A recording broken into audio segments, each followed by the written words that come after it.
Fala pessoal, boa tarde aí a vocês. Vamos começando nossa transmissão aqui. Hoje vamos esperar um pouquinho aí pro pessoal ir aparecendo e a gente vai falar hoje sobre dúvidas simples, né? Perguntas simples, aquelas que geralmente as pessoas têm vergonha de falar, e a gente vai estar aqui para falar disso. Lu, não sei se você ainda está por aí, como é que tá o áudio, como é que tá o vídeo, tá tudo bem? Tá dando para ouvir direitinho? Tia, bem-vinda. Ô Jujuba, quero saber se vocês estão me ouvindo direito, se o som tá bom.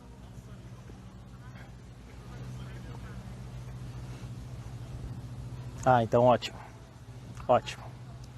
A gente vai começar então já. Ótimo, tia, obrigado.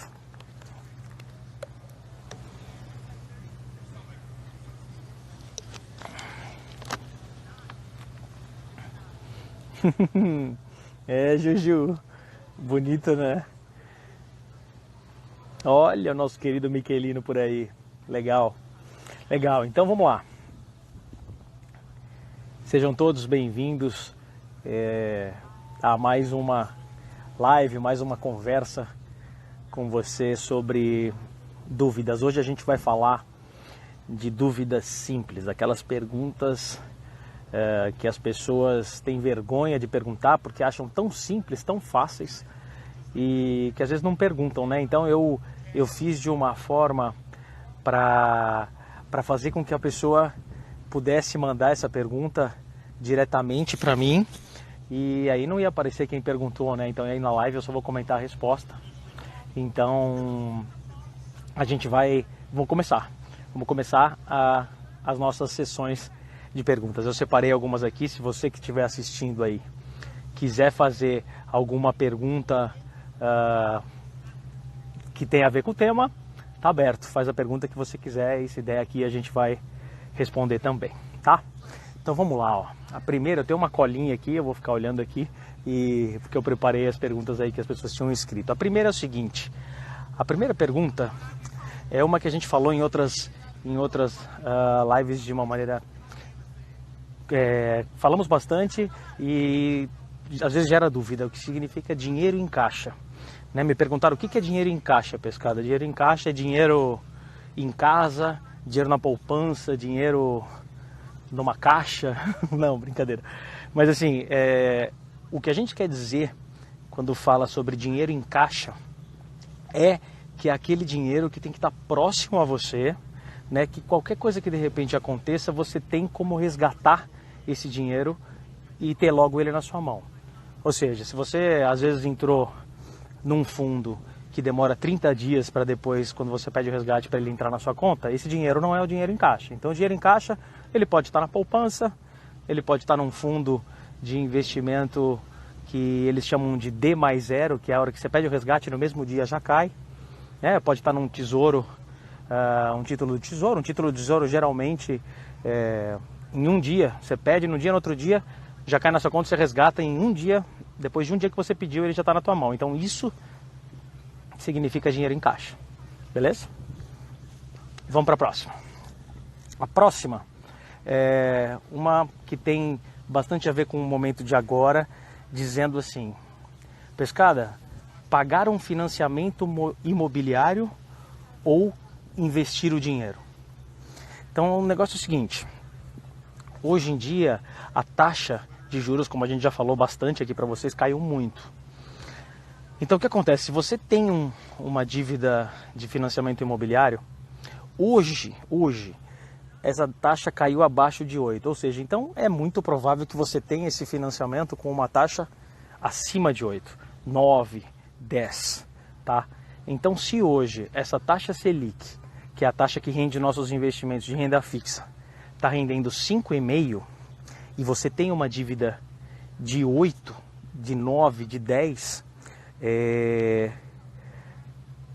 vale o quanto antes você quitar esse financiamento imobiliário, porque para você na renda fixa hoje conseguir essa taxa de 8 até 10, até acima disso, vai ser muito difícil sem se arriscar. Então a primeira coisa, pague o financiamento imobiliário que você tem. Muito provável é uma taxa alta, ok? Próxima pergunta. Próxima que a gente tem aqui é de um amigo que perguntou o seguinte: Pescada, começar com R$700 por mês é um bom começo? O que vocês acham? Quem está assistindo aí, o que vocês acham dessa pergunta? Vocês acham que R$700 por mês da pessoa começar a investir, dá para começar dessa forma? Bom, já recebi o primeiro sim. Vou esperar mais um ou outro. Alguém acha que não é para começar com 700? Porque isso é um mito que a gente tem bastante nos investimentos, né? Que as pessoas pensam que às vezes começar a investir é só para quem tem já muita grana, né? Muita coisa guardada. E aí, mais alguém? Eu acho que sim. Beleza, sim, 3. R$10 tá bom demais, Tiago, é isso aí. Na verdade, assim, hoje a gente já consegue investir a partir de bem pouco, né? No Tesouro Direto, que é um dos títulos mais aí conhecidos, a gente consegue a partir de R$20, R$30, a gente já consegue comprar um pedacinho de um título. Então, para quem começa, me perguntou, que pensa que R$700 por mês, ele pergunta achando que é pouca coisa, o mais difícil, que é o que você tem que tentar fazer, é ter o hábito de investir sempre. Então, por que vai acontecer? Vai ter meses que todo ser humano que passa por coisas, com problema com o carro, problema com o filho, problema com a casa, então você ter um valor exato para investir ao mês é difícil. Mas o que a gente frisa aqui, de você ter o hábito, né, de quando você recebe o seu salário, você recebeu o seu salário, a primeira coisa que você faz, você determina uma quantia que você quer dedicar aos investimentos, você já investe. Então, e aí se teve alguma intempérie ali no meio do caminho, aí você vai ajustar no final do mês para o próximo. Então esse mês você investiu os 700 e o próximo não deu, ficou muito apertado, você vai investir 500 no próximo. Não tem problema, né? O que você tem que pegar é a forma e o hábito de fazer isso sempre, né? Todo mês você fazer de alguma forma. Então o valor hoje é menos importante do que o hábito. Beleza? Vamos lá. Tem uma outra aqui falando de herança. Olha que legal essa. Eu recebi uma assim, ó, R$30.000. A pessoa recebeu R$30.000 de herança. Ela tem 60 anos. Onde eu invisto? Então, assim, uma pergunta assim, quando é feita com esses dados, eu recebi apenas esses dados. Você tem 60 anos de idade e recebeu uma herança de R$30.000. Então, para a gente começar a pensar em algo a respeito disso, a gente tem que saber um monte de coisa. E eu vou dar aqui um exemplo do que a gente precisa saber. Eu não sei se esses R$30.000, de repente a pessoa não tinha nada guardado e esses R$30.000 é o primeiro dinheiro extra que ela está recebendo, né? Então, faz toda a diferença saber disso. Se é um R$30.000 extra, os quais a pessoa não está esperando e ela já vive tranquilamente, dá para a gente pensar em algo que tenha um pouco de risco. Se a pessoa não tem nada e recebeu esses R$30.000, por mais que o momento a renda fixa é muito ruim, esses R$30.000 tem que estar perto dela em algo que esteja segurando, que traga segurança, que é a renda fixa, certo? Então, assim, qual é o objetivo desse dinheiro de alguém que tem 60 anos? O objetivo tem tudo a ver com o produto que você vai investir. Outra coisa, 60 anos, a pessoa já é aposentada? Não sei, né? Às vezes a aposentadoria já traz para a pessoa um conforto ou não com relação ao que ela pode fazer com esse dinheiro. E a última que eu tinha anotado aqui é com relação ao perfil, né? Alguém que nunca se expôs ao risco, é complicado pegar um dinheiro de toda uma herança e aí passar a partir para uma área que tenha risco, né? Então é preciso pensar um pouquinho nisso. Então não dá para responder isso de cara. Então, para cada caso, esse dinheiro ele consegue se deslocar e ser alocado em alguma coisa diferente. Beleza? Vamos lá. Mais uma. Essa aqui tem a ver com o momento do mercado de ações. Em que momento sabemos a hora de comprar ou vender uma ação? Essa pergunta aqui, se eu tivesse a resposta exata, eu não precisava mais trabalhar e ficava em casa acertando o cenário, acertando o futuro. Então é muito difícil essa resposta, né, de saber a hora de comprar e a hora de vender. Tem alguns estudiosos que a gente vê em livros escritos já há mais tempo que dizem coisas muito interessantes a respeito disso. Uma que é básica é o seguinte: o melhor negócio que você faz com empresas na bolsa e essas coisas é você comprar dos pessimistas e vender para os otimistas. Se você pensar, seria o melhor dos negócios, né? Essa é mais filosófica, mas tem uma outra que é muito interessante, que é a seguinte: quando o momento de você vender uma empresa que você comprou por um prazo mais longo, é quando você acha que essa empresa já não tem mais a atratividade que ela tinha no passado. Eu vou dar um exemplo, mas a opinião não é uma opinião pessoal, mas é uma opinião que você pode ter aí quando pensa numa empresa para investir por um longo prazo. Uma coisa que se fala muito hoje é com relação aos bancos grandes, né? Vamos por o Itaú. O Itaú, a holding do Itaú, a Itaúsa, é uma empresa que a gente tem na carteira desde que eu comecei. E você tem hoje muitos bancos digitais que abriram capital. Então, se você acredita que o Itaú vai perder cliente, vai perder mercado para bancos digitais, e que os bancos digitais é uma tendência que veio para ficar, pode ser que não seja interessante para você manter o Itaú na sua carteira por um longo prazo. Então, nesse momento, essa pergunta é legal, tipo a hora de vender uma ação. Pode ser nesse momento, que se você achar que o Itaú vai perder cada vez mais mercado no longo prazo, talvez seja o momento de você não ter mais ela na carteira. Hoje em dia, é muito difícil a gente pensar em alguma empresa que você teria na carteira o resto da vida, né? Porque a tecnologia rompe tudo numa velocidade muito grande.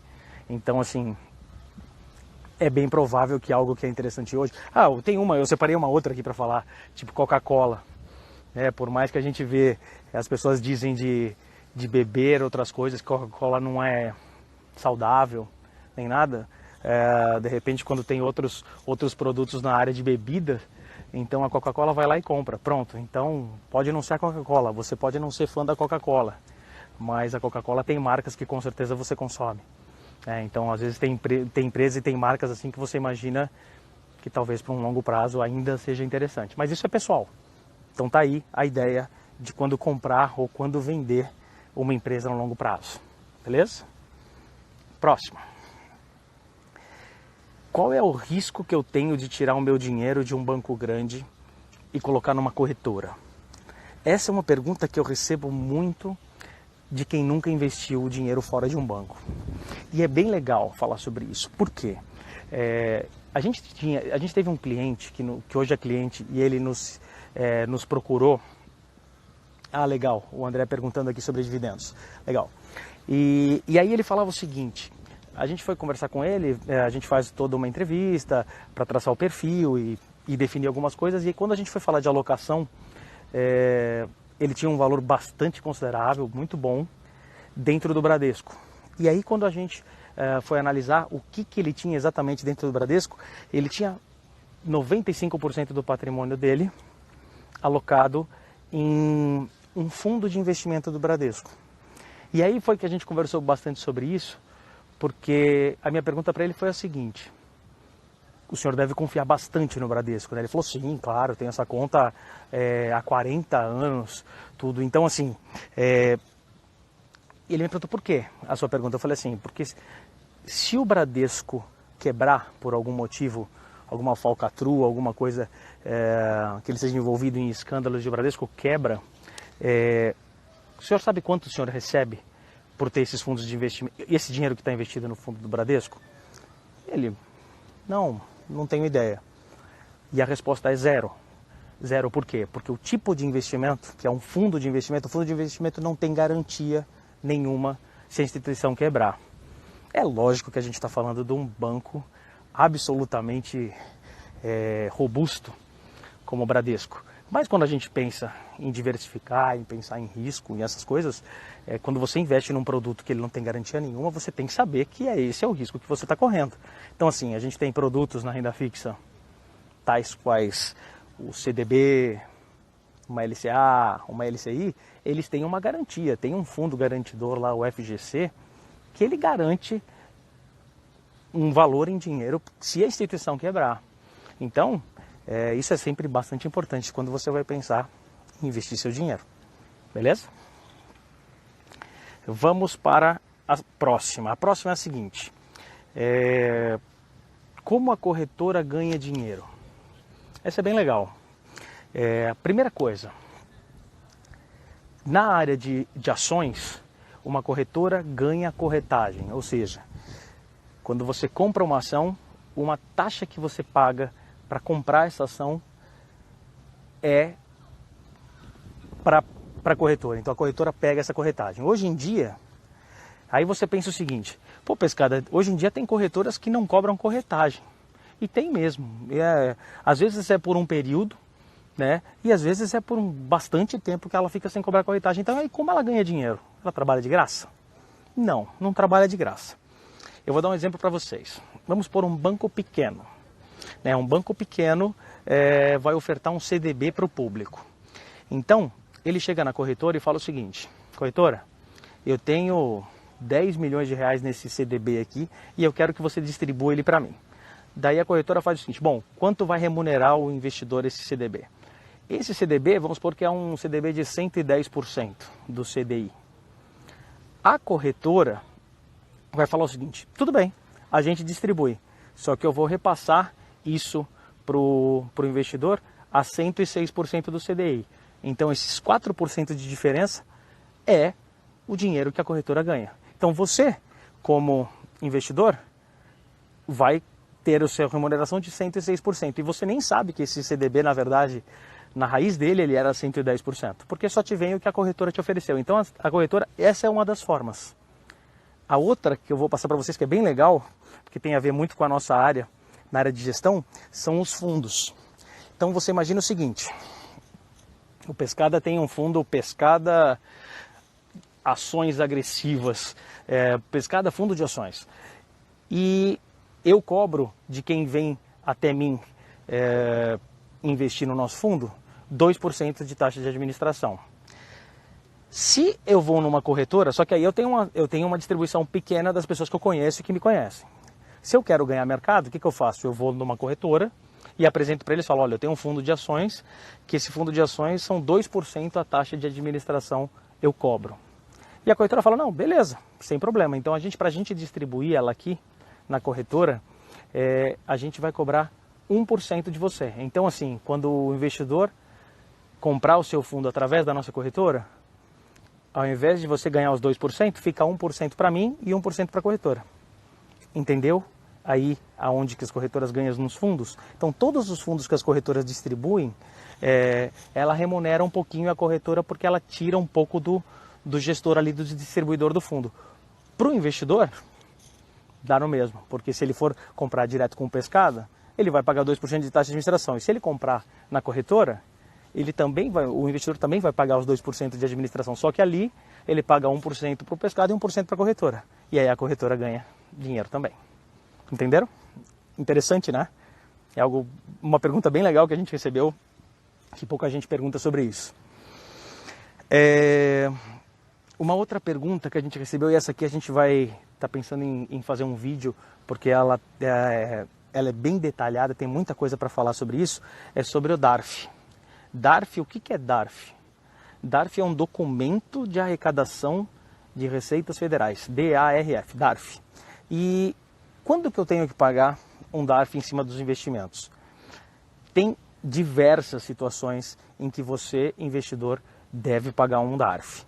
Vou dar alguns poucos exemplos e depois a gente vai fazer de repente um vídeo para explicar a vocês como preenche, como é que funciona. Basicamente, quem opera no mercado de renda variável, aquela pessoa que faz day trade, né? O que é um day trade? Day trade é quando você compra uma ação durante o dia e vende ela no mesmo dia. Se você comprou, vendeu no mesmo dia e auferiu lucro, você é obrigado a pagar imposto sobre isso. Então, assim, esse day trade vendeu no mesmo dia, você tem que pagar. E aí o que você vai fazer? Você vai somar o teu mês inteiro, todas as suas operações. Se ela foi lucrativa, você deve pagar um DARF em cima do valor que você ganhou. Então, no day trade você paga, nas ações você paga também. Se você comprou uma ação agora do Banco do Brasil a R$40 e vendeu ele depois a R$50, se esse valor que você vendeu foi menos de 20 mil, se foi mais de 20 mil reais em valor de venda, você também tem que pagar um DARF. O valor, as alíquotas são diferentes para cada tipo de operação. Então, assim, por isso que eu falei que tem muito detalhe. E uma nova agora que as pessoas estão falando bastante, e a gente já fez até uma live sobre isso, foi sobre os fundos imobiliários. Então, o fundo imobiliário é algo que, se você comprar num valor e vender ele num valor um pouquinho mais caro, ele não tem isenção nenhuma. Você paga DARF em cima do teu ganho de capital. Então, assim, o fundo imobiliário, o que você não paga são aqueles valores dos aluguéis que você recebe mensalmente. Então, mensalmente é legal, porque você recebe aquela renda passiva e não tem imposto nenhum em cima da renda da pessoa física.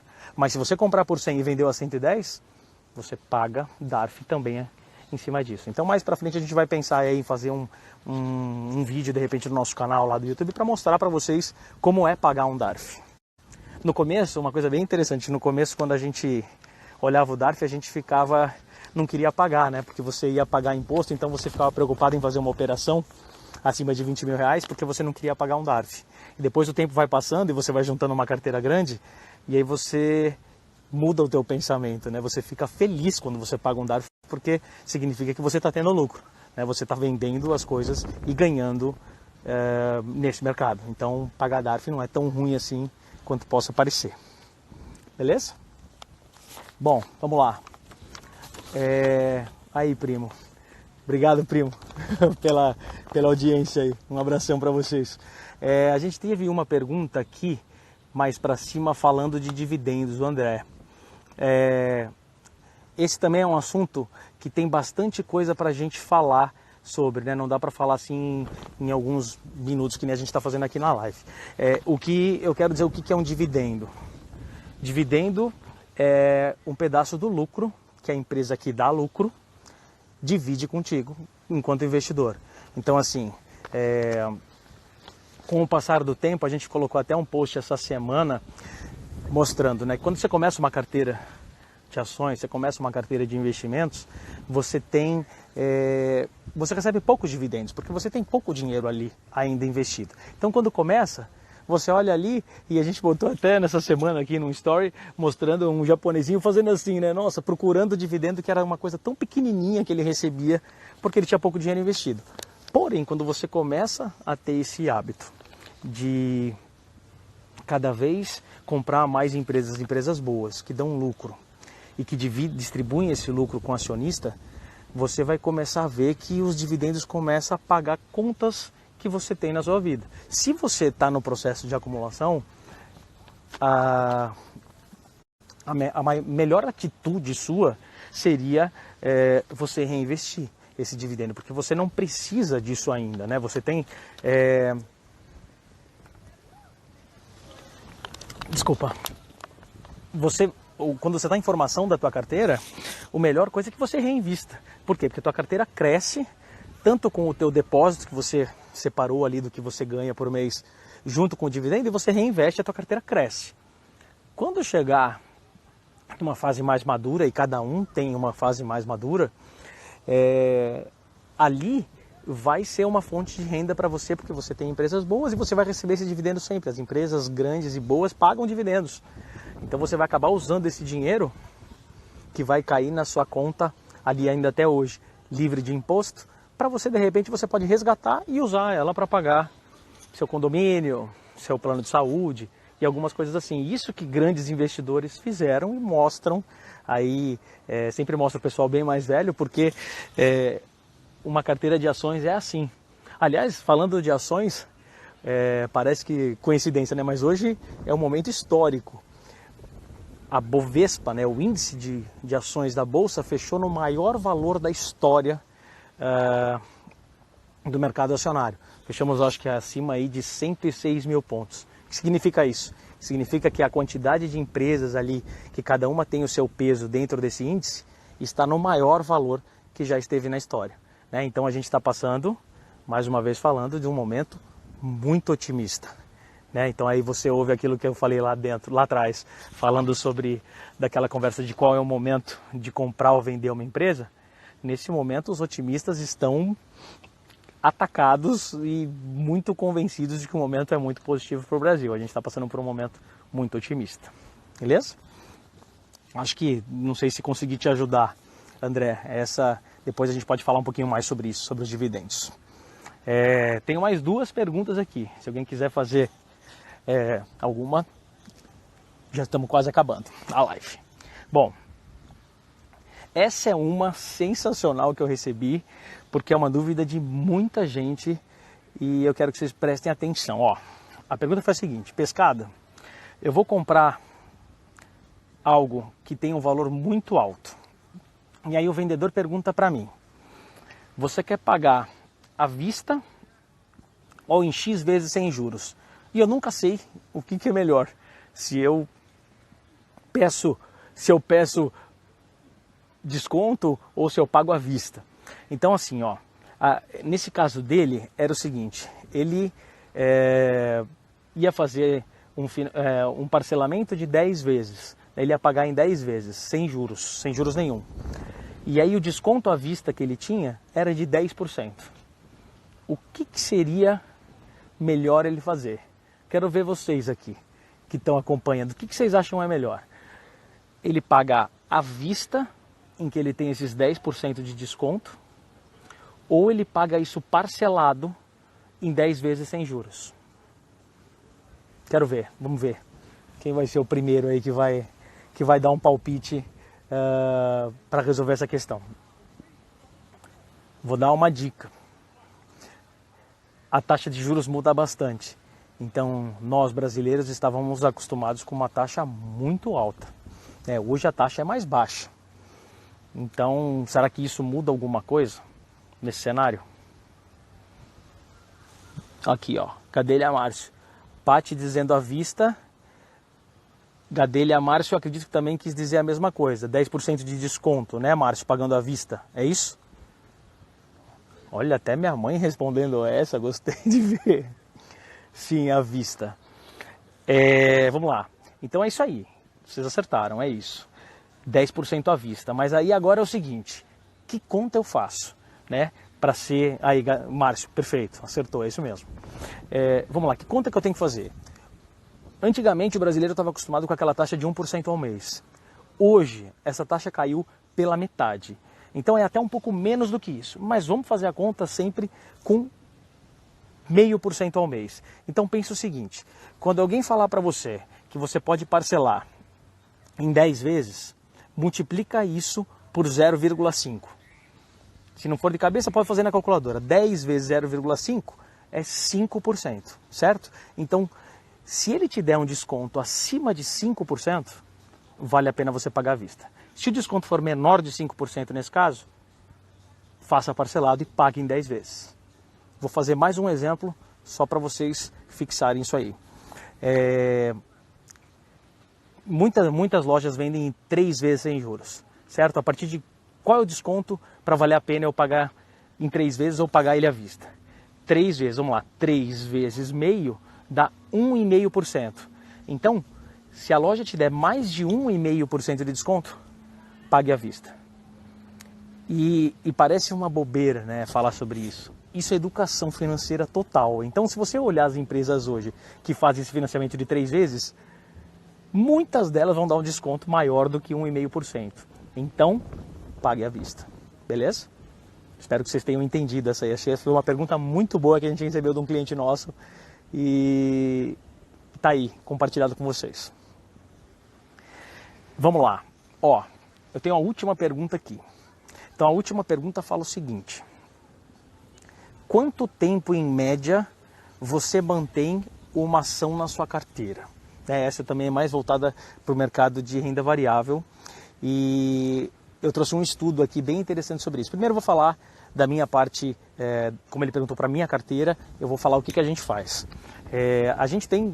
Eu tenho uma carteira de ações que eu levo para um prazo mais longo e uma outra que é 1/10 dela, ela é muito menor, que ela faz operações pontuais em que eu estou achando que está no momento bom de comprar e eu vou vender ela num prazo curto, não num prazo tão longo. Então o que a gente faz?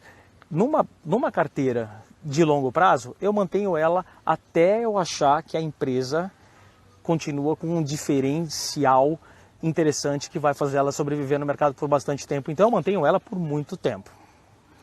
Nessa de mais curto prazo, não. A gente faz operações gráficas, né, em que a gente olha momentos otimistas ou pessimistas, ou o momentum mesmo da empresa disparar, e aí eu faço uma operação e ela tem data para acabar conforme o nível ela atingir. Então essa geralmente dura menos tempo. O que eu quero mostrar hoje, o estudo que a gente trouxe, que a gente achou muito interessante compartilhar aqui com você, é o seguinte: o investidor, esse estudo é nos Estados Unidos, porque é um mercado muito mais evoluído em relação às ações, ele já tem muitos investidores há muito mais tempo. Então ele mostra o seguinte: na década de 60, em 1960, um investidor, pessoa física, normalmente ficava com uma ação num prazo de 9 anos. Então ele comprava uma empresa e demorava em média 9 anos para vender essa ação. E aí nós temos um dado mais atualizado que é de 2007, é um pouquinho antes daquela crise grande dos Estados Unidos. E para vocês verem como isso mudou, eu queria um palpite de vocês aí, o quanto que vocês acham que em 2007, que é um dado bem mais recente, um investidor pessoa física mantém uma ação na carteira.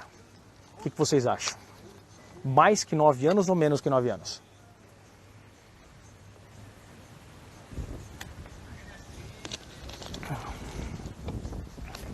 E aí? E aí? Quero ver. O mundo mudou bastante, né? Da década de 60 para 2007, muita coisa alterou. E, bom, não vi nenhuma menos. Isso. Primeira resposta é essa aqui que está correta. É verdade. No chute. No meu irmão aqui, ó.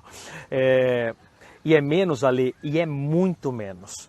Assim, em 2007, o americano mantém uma empresa na sua carteira por 9 meses. Então você vê assim a diferença, o como mudou o comportamento do investidor, né? Então assim, o investidor hoje passa por um imediatismo absurdamente maior, né? Ele não tem paciência de acreditar que uma empresa que possa estar tendo alguma variação no curto prazo e ele vê que não está indo para o lado que ele quer e ele sai rapidamente. Então, antigamente o investidor ficava muito mais com uma ação do que hoje. Hoje em dia, mais de 10 vezes menos tempo ele fica com isso na carteira dele. E aí isso vem para uma outra coisa que eu também já falei aqui para vocês e que vale a gente voltar. Você pega investimentos, fundos de investimento na área de renda variável, que tem um histórico muito positivo, que ganharam muito no longo prazo. E quando você vai estudar o comportamento das pessoas que investem nesse fundo, a pessoa perde dinheiro. Aí você fala, pô, como é que pode? Né? Você tem a oportunidade de estar num fundo que é tão rentável, e a pessoa, para escolher um fundo de investimento, geralmente ele vai direto na rentabilidade para ver o quanto isso rende, né? Quanto ele rende historicamente. E aí ele vai fazer uma operação, ele entra no fundo, sai e consegue perder dinheiro, né? Por quê? Porque geralmente as pessoas entram no momento que nem agora, né? Vê que a bolsa está no valor mais alto da história e entram agora. E aí, por uma eventualidade do mercado, que é algo que acontece em um mercado que varia, ela cai, a cotação, a cota, né, do fundo, que é aquele pedacinho que você comprou, cai 10, 20%, o cara olha aquilo e fala, meu Deus do céu, agora a crise pegou. Realmente deu problema com os Estados Unidos e com a China, e o momento é péssimo, então é melhor a gente ficar fora, porque pode vir muito para baixo. E isso já caiu 20%, aí o que ele faz? Vende. Aí a crise não acontece, o Trump, para se eleger, faz um acordo ali mais ou menos, que ele não quer mexer muito no mercado financeiro, ele sabe que ele tem o mercado financeiro do lado dele, e aí essa crise de desconfiança vai passando, o mercado vai subindo, fica otimista de novo, e aí o que faz esse investidor, que saiu lá perdendo os 20%, compra de novo. Então ele compra não depois que caiu aqueles 20%, pelo contrário, a confiança dele volta depois que o mercado já subiu um monte de novo. Então ele é perdedor nesse fundo. Então aí vem aí uma... Ah não, melhor botar óculos, né? Tá sol ainda por aqui. Essa é uma para você levar, se você está vendo esse mercado de renda variável, quer participar.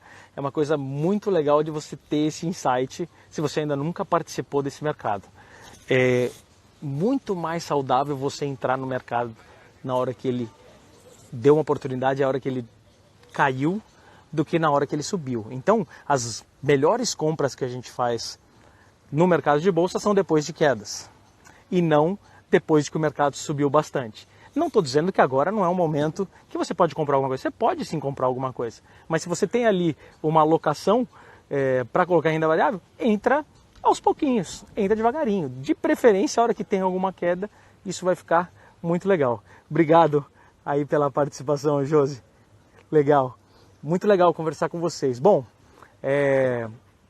a gente vai encerrar já a live. Espero que vocês tenham gostado. Não sei se vocês querem fazer mais alguma pergunta, mais alguma curiosidade que vocês tenham aí. Vamos deixar esse finalzinho aí para quem quiser compartilhar alguma coisa. Eu estou aqui para ajudá-los às vezes a responder alguma pergunta que você acha que é tão simples que você não quer fazer.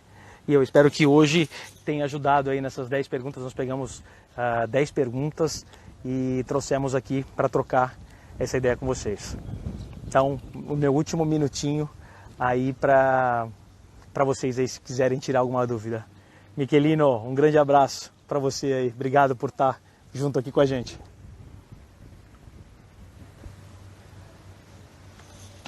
Olha só. Oi, cunhada. Tudo bem? Um beijo para vocês aí. Uma pergunta sobre o DARF. Cainho, um abraço aí do outro lado do mundo, hein? Um abração para você. Uma resposta aqui para minha tia. Tia, é o seguinte, a porcentagem do DARF, e como eu tinha dito, ela é variável. Né? Ela é variável. Se a gente fala daquele que a gente estava falando do day trade, o cara que compra e vende no mesmo dia, ele paga 20% de DARF. Tá? Então ele fez uma operação, ele comprou 10 mil reais e foi para 11 mil reais, ele ganhou R$1.000 no dia, 20%, ou seja, 200 reais ele paga para o governo. Então o lucro dele líquido é 800.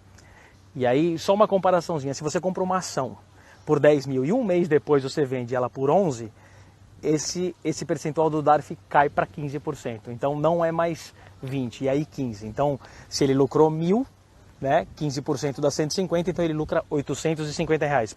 Então eles fazem isso propositalmente, né, para as pessoas ficarem mais com o papel, né? Comprar uma empresa por um prazo mais longo e não comprar para vender rápido. Então quem comprar e vender rápido vai ser penalizado mais no DARF, ele tem que pagar mais imposto. Né? É dessa forma que funciona